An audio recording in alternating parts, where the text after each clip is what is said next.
नमस्कार दोस्तों, आज का डिक्टेशन 70 शब्द प्रति मिनट स्टार्ट होगा 5 सेकंड बाद।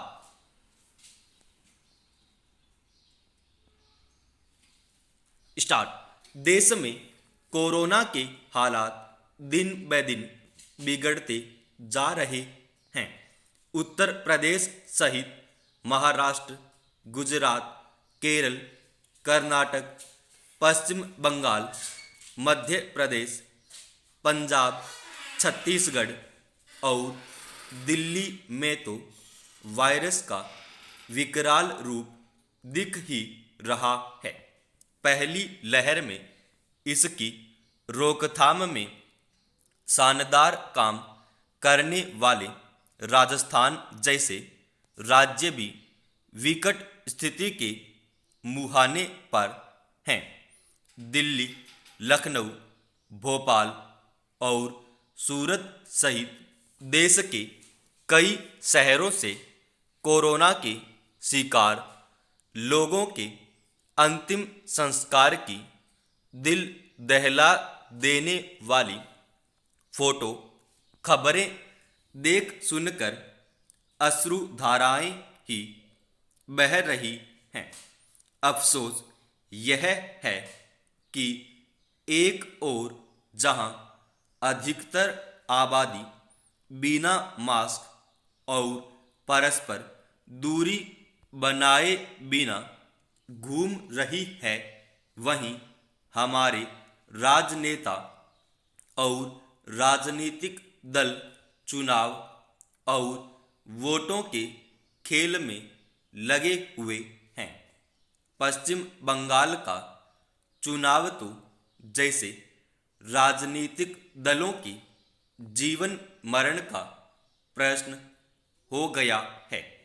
यही हाल हरिद्वार कुंभ मेले का है। सबको ऐसा लगता प्रतीत होता है कि जीवन तो फिर आ जाएगा, लेकिन ये चुनाव अथवा कुंभ मेला फिर नहीं लगेगा। स्वयं कोरोना पीड़ित होने से पहले यूपी के सीएम योगी आदित्यनाथ का एक पैर पश्चिम बंगाल और दूसरा अपने प्रदेश में था। यही हाल केंद्र के अनेक मंत्रियों और कई राज्यों के मुख्यमंत्रियों का रहा है।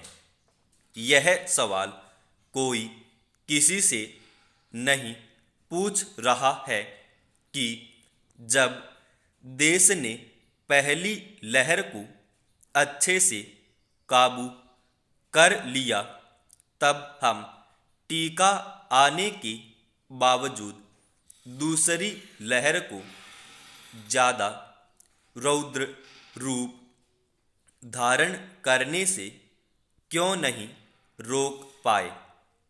कारण हमारी प्राथमिकताओं का है।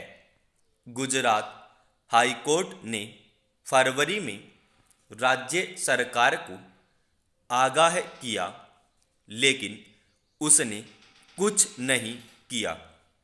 कोलकाता हाईकोर्ट देर से ही सही अब चुनावी रैलियों में कोरोना गाइडलाइंस की अनदेखी पर चुनाव आयोग को आड़े हाथ ले रही है।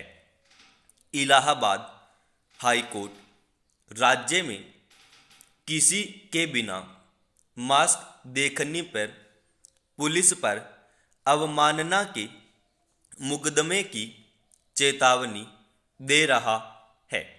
एक महामंडलेश्वर की कोरोना से मृत्यु के बाद अखाड़ा परिषद संतों की कुंभ से वापसी पर विचार कर रही है। यह नौबत इसीलिए आई क्योंकि जनता व सरकारों को समय पर जो करना था वह नहीं किया। हम अपनों का हक छोड़ 80 देशों को टीके भेजने की दरियादिली दिखाते रहे और अब हमें ज़रूरत पड़ी तो उन्हीं मुल्कों ने हमें कच्चा माल देने पर भी रोक लगा दी। अब जब हर दिन 2 लाख नए मरीज आ रहे हैं, सीएम तक दोबारा पॉजिटिव हो रहे हैं, तब समय चिंता जाहिर करने या सलाह देने का नहीं, ठोस कदम उठाने का है। फिर चाहे राज्यों को समय पर रेमडेसिविर इंजेक्शन पहुंचाना हो या कोरोना के टीके, ऐसे हालात में भी केंद्र राज्यों के बीच टकराव की खबरें लोकतंत्र के लिए दुर्भाग्यपूर्ण हैं। समाप्त।